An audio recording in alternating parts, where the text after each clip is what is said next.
Hello and welcome. Thank you for joining me. Thank you for being here. Thank you for taking time.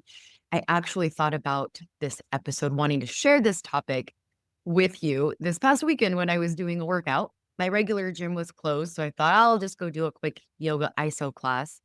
And I was like, oh, I'll just take it easy this weekend. And about halfway through, I remembered, well, my body remembered what ISO really was. And I'm abbreviating that. It's isometrics for those of you that don't know what the heck I'm talking about. But doing an isometric workout, I was specifically doing an isometric yoga workout, but isometric is all about creating tension without actually moving the joints in your body. And so imagine pressing your palms together in front of your chest and you're not lifting, you're not lowering your arms, you're just squeezing, squeeze, squeeze, squeeze, squeeze, creating tension between your arms. Your muscles get on fire, your hands start to shake, and you just hold it, you stay there. And it's that static hold that you're creating that's working the muscles, working the body in a completely different way. And in the middle of the workout, the instructor, we were pressing and holding this one position, and she said, lean into the opposition. Imagine the opposition. So if I'm holding my arm up, flexing my muscle, she said, imagine someone pushing against your arm and you're trying to lean into that oppositional push. And as soon as she said that, I was like, oh, it just resonated with me on such a deep level around the experience of being human, the experience of healing from trauma, and how so many times in life, as a human in general, we're looking for ways, creative ways. Our brain can be very creative here, but our brain is always looking for ways to get out of that opposition, right? To not lean into it. Like, what the heck?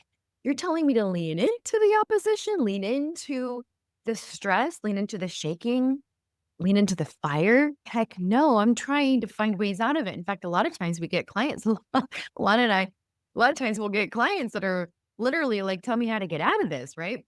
So this idea of leaning into it, this idea of isometric workout, when we're talking about our healing journey, healing from trauma, can be really interesting. And I want to talk about that today. Again, if you've ever taken an isometric yoga class, especially hot ones, you know that it's not the kind of movement that you see that's happening outside. I'm not in there lifting really big weights. I'm not on a rower. I'm not on a bike. I'm not on a treadmill. I'm not doing anything that you can visibly see my muscles working and stretching. You're holding postures, positions, and activating the muscles that don't always show on the surface. It's that kind of strength that you're going to feel really deep inside. In fact, that's what the instructor kept saying. Really go deep, really feel the muscle in your body that you might not know is there. And boy, did I feel that the day in 2 days after that workout. I felt muscles that I haven't felt in a very long time because typically my workout is very outwardly, visibly, right? Strengthening the muscles by weightlifting and strength training. It's exactly how I want to talk about the nervous system healing today. And when you're healing from betrayal, when you're healing from relational abuse, healing from the nervous system chaos that you never consented to, by the way, this healing is isometric. It's quiet, it's inside, but it is absolutely transformational in your strength. And that's the message that I really want to convey today. My session this past weekend with yoga, it felt so symbolic to the journey of life. And part of the journey of life is navigating hard, and navigating trauma is really hard. And understanding our nervous system, how it works, and really learning the language of your system as designed and what it's learned to adapt to. When we learn about the body and really understand how it works, its role in everything, your body's role in everything, your emotions, your perceptions, your thoughts, your beliefs. It is so empowering when you start to learn this, because what may feel impossible to understand, to get through, to overcome, or what feels maybe just way too overwhelming right now can actually shift. You can shift out of that, from that, through that, when you understand your body this way, when you learn to work with it and maybe not so much against it. But after betrayal, your nervous system doesn't feel safe in your own body because they got wired to survive a relationship that wasn't safe. Your system might be living in that constant sympathetic activation. It's like waiting for the shoe to drop, that phrase, right? Waiting for the bomb to go off, the next lie, the next betrayal, the next stonewalling, whatever that is that your system is anticipating. That's what it's become used to, or just might want to shut down altogether, where you feel frozen or numb or detached. And I want to stress and highlight and make sure you hear me correctly. This is not weakness. This is not a weakness in your nervous system or your body. This is actually your brilliant body trying to survive.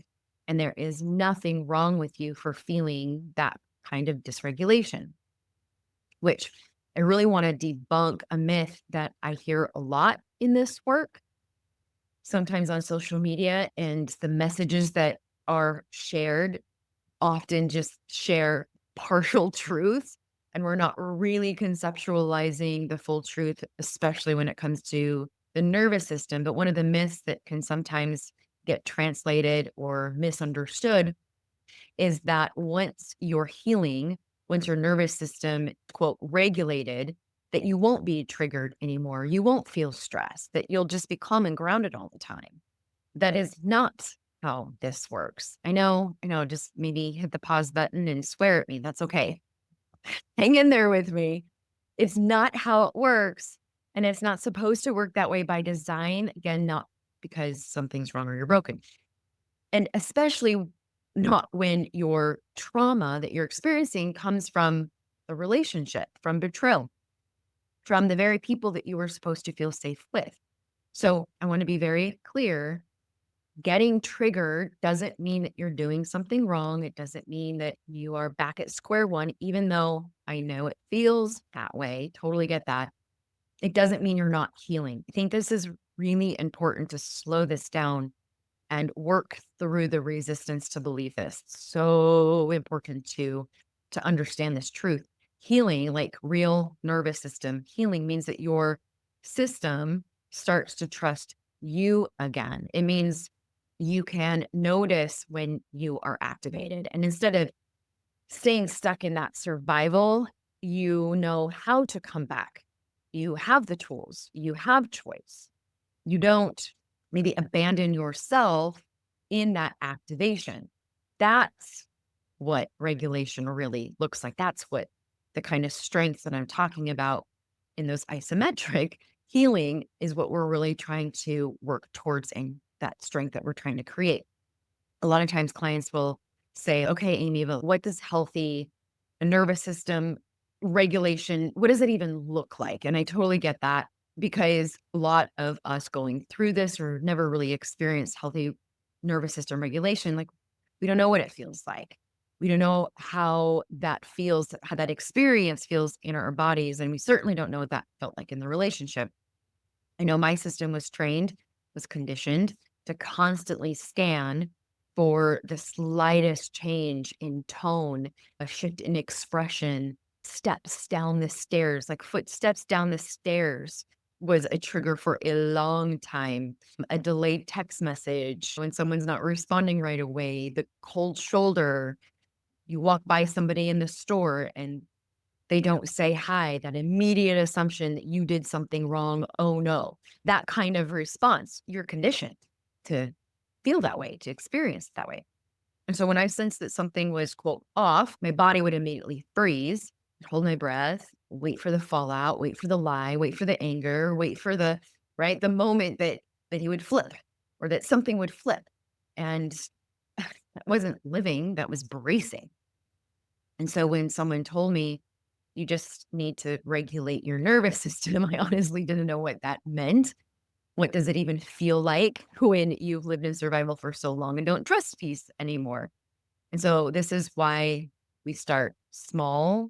This is why it starts with moments, micro experiences of safety. I see this with a lot of my divorced ladies who are navigating the journey of getting into another relationship again. We want to start small and create micro experiences. We want to create healthy, corrective, safe emotional experiences. And it makes sense. And I just want to validate like when you start to learn this, it feels like you're letting your guard down. And I was like, no, no, no, I got to keep my gloves on. I have to keep my hands up, ready in that fighting position. We need to learn what it feels like to let that guard down. Again, not all the way, but just enough to start to breathe again. Healing doesn't mean you're regulated 24/7. It means that you start to notice when you're not, and you know how to come back.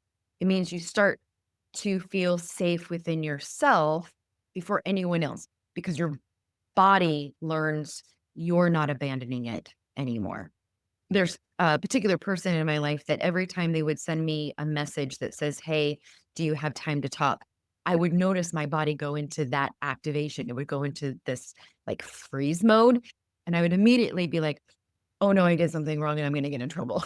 That was my first thought. And that's based off a previous trauma that I experienced with this person. And so my body is still reacting that way. I've had to work with those micro experiences to put my guard down just a little bit, to take that deep breath, ground in my own sense of self, where I'm at, in my own truth, my own body, and regulate that nervous system and go, okay, I'm okay. I may have done something and I can own that. Not going to die. I have to slow my system down and I get to do that. So today, I really just wanted to share and walk through what a healthy nervous system was designed to do to begin with, so that you know what you're aiming for here and so that you're not getting confused with that myth. Your nervous system was designed to move. It was designed to shift, to respond, to rise up when there's pressure or stress, and to settle when that threat has passed. It's supposed to flex between the activation that we experience in life and then flex to the rest. It's not meant to live in one state all the time. Again, going back to the analogy of working out, if I was in that one state of lifting intense weights all the time, every day, right? That's too much activation. There's not enough flex.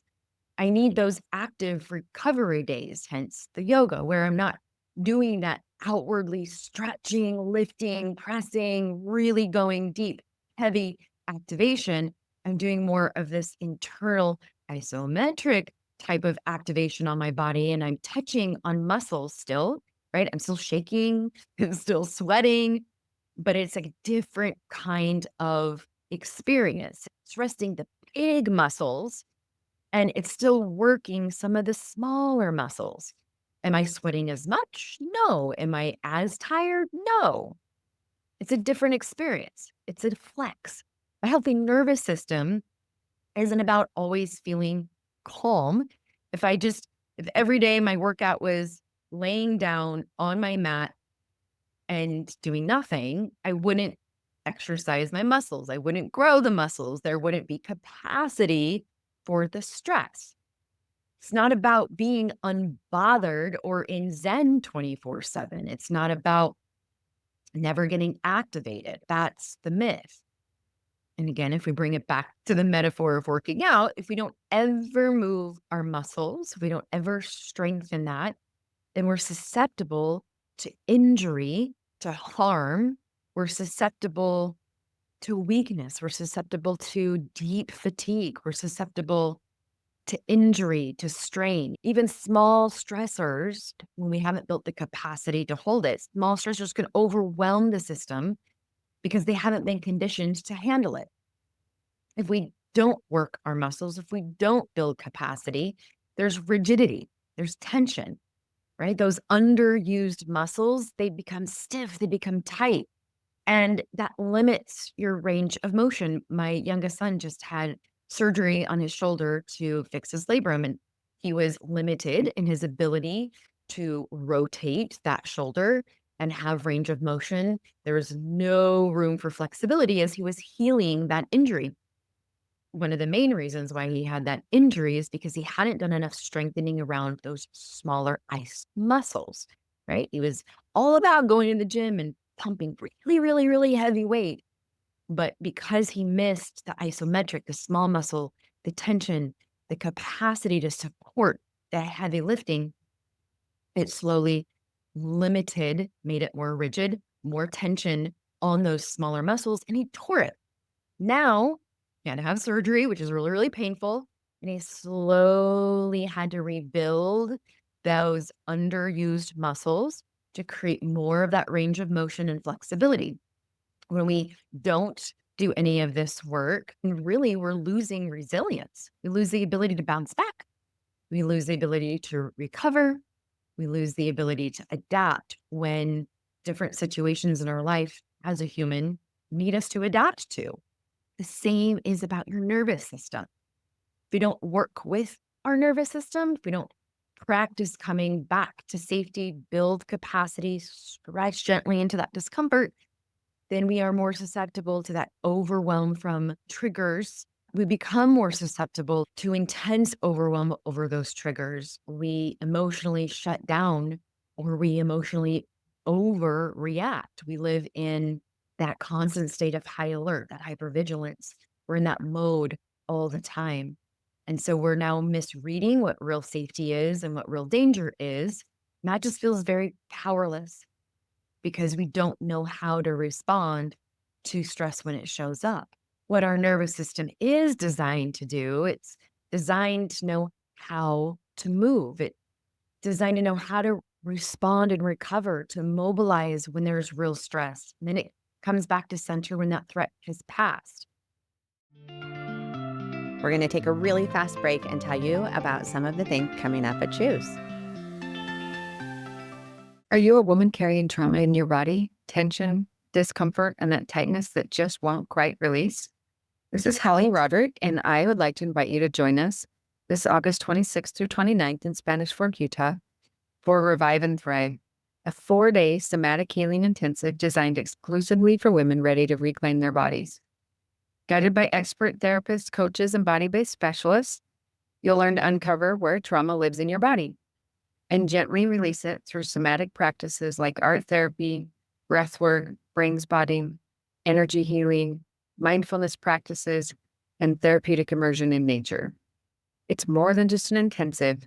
It's a sacred sisterhood where you'll process emotions, rebuild resilience, and come home to yourself, physically, emotionally, and spiritually.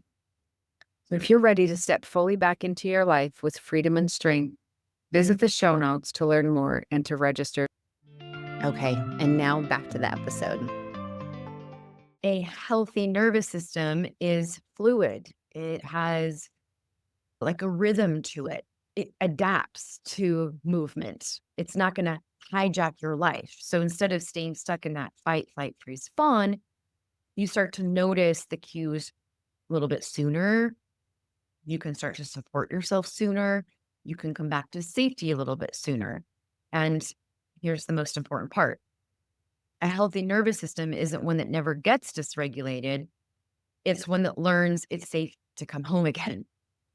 But if it's not safe to come home again, then you are shifting your nervous system and adapting it to something that isn't safe. And now it is dysregulated and it's not doing its job. It's hyper or hypo. Just like the isometric class, it's not about the absence of tension. It's building strength to hold the tension without collapsing and then knowing when it's time to release. You're holding tension not to break yourself, to build capacity. So I'm sitting there and I'm holding a pose and I'm shaking and I'm sweating and my muscles are on fire, but I'm also very present in that moment. I'm very alive. I'm absolutely in choice. I'm choosing to be in that class. I'm choosing to hold it, choosing to stay there, and I'm holding steady.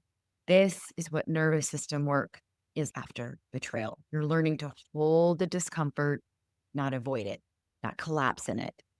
It's holding it with that strength. Let's say you set a boundary and you want to absolutely vomit after you communicate that boundary. When you don't, maybe text them back, even though your whole body is screaming to text them back, but leaning into the back and forth and back and forth. These text message fight, it isn't safe. It isn't creating that healthy regulation in your nervous system. When you share your voice, tell your truth, speak up, have a voice, and it's really shaky, that's isometric healing, right? You're speaking your truth and you're leaning into something really uncomfortable and it's shaky. Palms might be sweating. But that's nervous system healing. That's betrayal healing strength. Doesn't always look like peace from the outside, but inside, you're really learning to hold yourself with more of that steadiness. But where I often see things go sideways, especially after a betrayal or when you've experienced long term relational trauma, your system wires itself around threat. And so it doesn't feel safe enough to come back down again. So you either end up stuck in that kind of low grade stress all the time, or I see it where we swing feeling fine 1 minute and then totally flooded and shut down the next. You might an email or a text from someone and your system is responding as if the original traumatic experience happened all over again, right? You're not too sensitive. That's happening. You're not overreacting. Your system just got trained to treat everything like an absolute possible threat. For example, let me explain what I just said there. I just remembered how this played out for me. Maybe you can relate. So, you know how every phone, when you get a text, it has like a ding or there's some sound, right? That when you get a text message, it makes a noise. Well, during a really challenging time through my divorce, I was being absolutely bombarded through text message from my ex. So every time that ding went off on my phone, whether it was from him or not, my nervous system had an absolute flooded response. And I'd look at my phone and it was like, oh, that's just my daughter. Okay, yeah, okay. And I'd have to calm down and be like, okay, that's just my kind of, but I could feel the energy of the revving of the engine, right? Just because the ding went off. At that point, I had to be very mindful. So I needed to take some responsibility, make some adjustment, protect my system from that because it wasn't helpful for my nervous system to get that kind of response every single time I had a text come through, right? My nervous system wasn't trained, it wasn't regulated.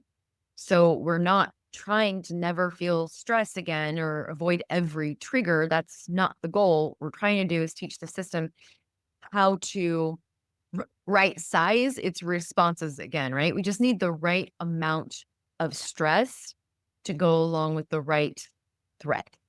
My system in that example was having a very oversized response to an incoming message from my phone. I needed to teach my system all over again to know the moment a real threat was coming in and when it's just a hard moment that I can actually handle. My system didn't know the difference. A healthy nervous system isn't one that's always calm. It's one that knows how to meet the moment of real threat or a bite sized stress and then come back to safety. So we do that by learning to stretch our system just enough, not too much, not too little, to grow that capacity. So that might mean telling the truth about what you're experiencing, even though you're really terrified. It might be making a new decision, saying no to a pattern that maybe you're always saying yes to. For those of you who are trying on boundaries right now, maybe it's going to stretch your system just to write out the boundaries that you know you need. Maybe it's too much to go express them, make the request. Maybe just writing them out is that isometric healing. And we feel the stress, the shaky, the sweaty, but we're going to hold it. We're going to increase your capacity, increase your resilience, increase your strength in the belief that you deserve and have a right to boundaries. This might mean speaking up when you believe you're being gaslit or emotions minimized. might mean walking away from a circular argument that's just going around and around instead of staying in it and trying to fix it. Maybe it's choosing to be still instead of people pleasing. Maybe it's not jumping in to soothe your partner or the other person, allowing them to be upset, allowing them to have their own emotions, because your isometric healing is learning to soothe yourself and to hold your space. These are your strength reps. You're learning what it means to sit with that discomfort without abandoning yourself, to do that really hard thing that you know is the healthy thing to do, but from that place of self-honoring rather than self-abandonment. And that sweet spot is uncomfortable, but safe. And then we rest. I did the isometric workout and then I laid on my mat. I rested my body. When we rest, we resource, we regulate. And after betrayal, this is not a luxury, it is medicine. Sleep, walks, breath work, crying to a trusted friend, a bath, holding your pet, letting yourself laugh again. These things aren't to erase the trauma. They're to fill up that tank so that trauma doesn't drain you dry. So just like the muscles in your body, when you build the strength, when you grow the muscle, so will your nervous system. That might look like stress tolerance. When we grow our nervous system, your tolerance for stress increases. For example, when my nervous system was so intolerant, right? My nervous system was responding to everything as that intense, heightened threat alert. So I remember like my kids would come home from school, they'd get off the bus, they're running in the house and they're waving all of their papers around. Mom, I need this. And mom, we need to do this. And mom, book fair. And mom, and my nervous system would respond to that stress like a 911.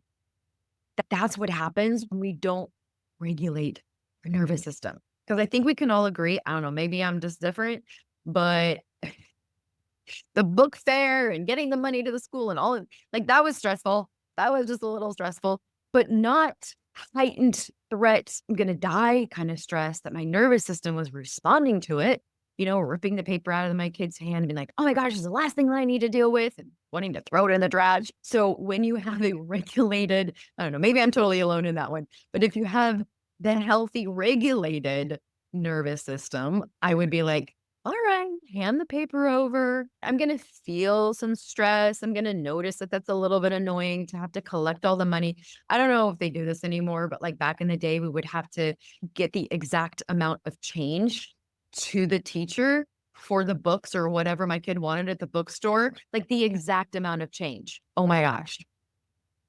Just annoying amount, right?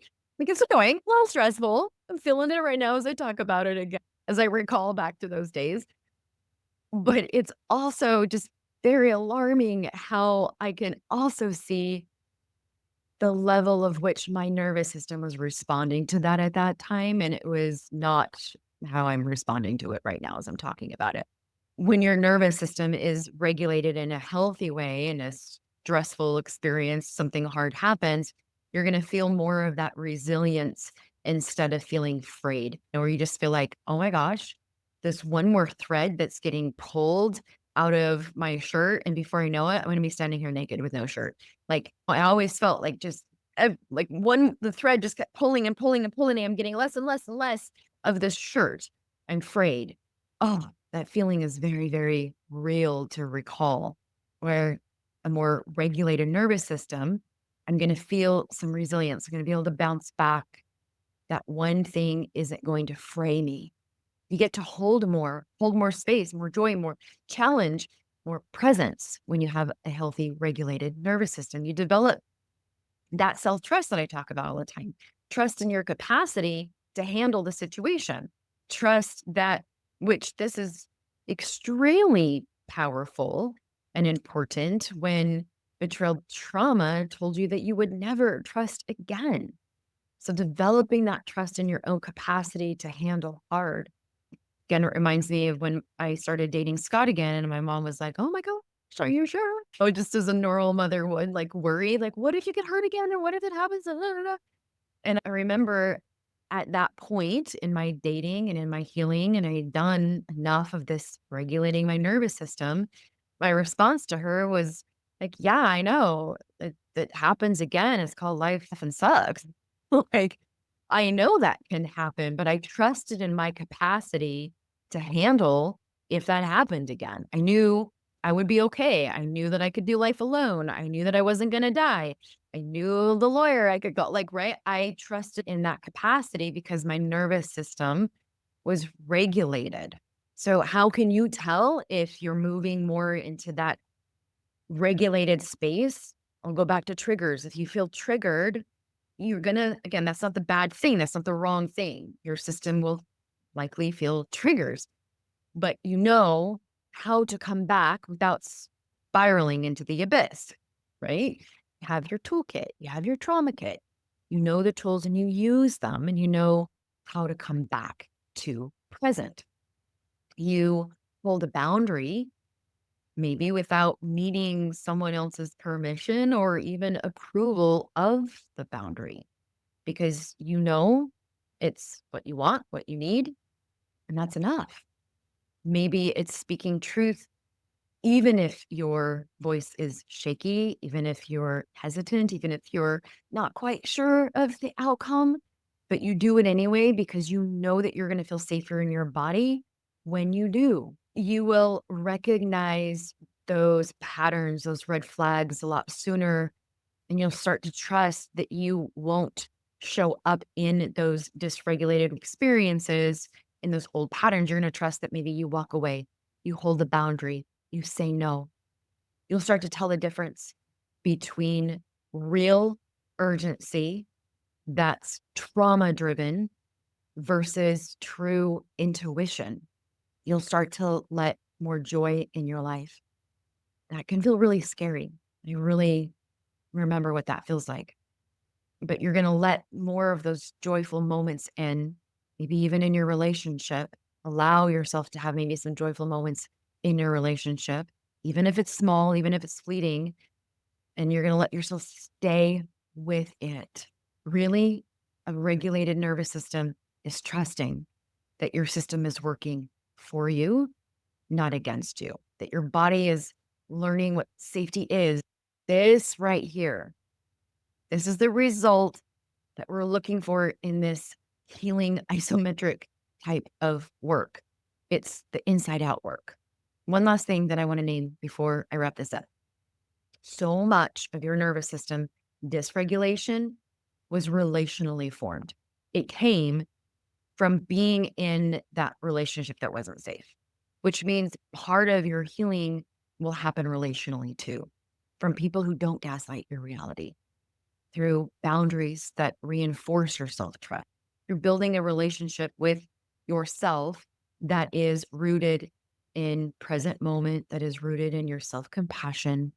Your nervous system doesn't just need quiet Zen moments of laying there doing nothing. It needs to feel safe enough to be seen, to be with someone who doesn't make your body brace all the time, to stop waiting for the bomb to drop.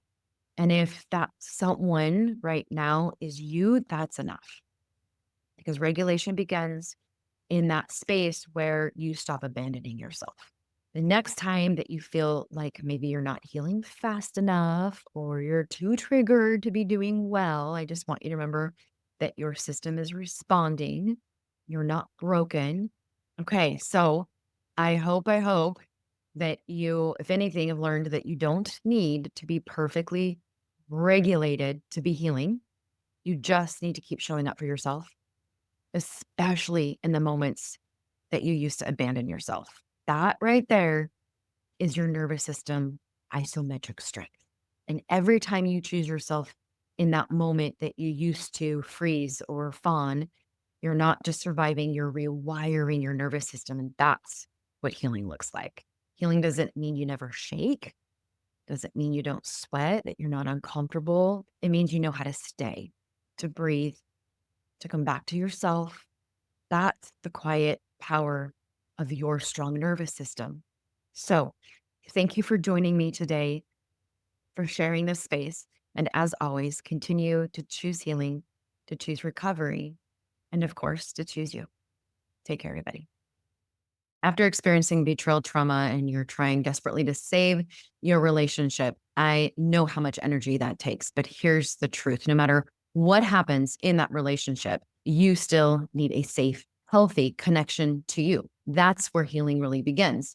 In my self paced course, Intimacy Within, I guide you through those 7 levels of intimacy: verbal, cognitive, emotional, psychological, spiritual, physical, and sexual, so that you can rebuild that connection with yourself. We use the intimacy triangle: self, others, and higher power, because true intimacy starts with that first corner, you. If you don't know how to honor your voice, understand your thoughts, trust your emotions, and feel safe in your own body, it's going to be really hard to build lasting intimacy with anybody else, even your spouse. This course is here to gently walk you back home to yourself, towards yourself, one level at a time. With the workbook included, practice at your own pace. The self-paced course, Intimacy Within, it was designed just for you, because no matter where your relationship ends, you are absolutely worth healing for. Head over to the show notes or go to amiewillsey.com and click on Intimacy Within, and you can start today. Take care, everybody.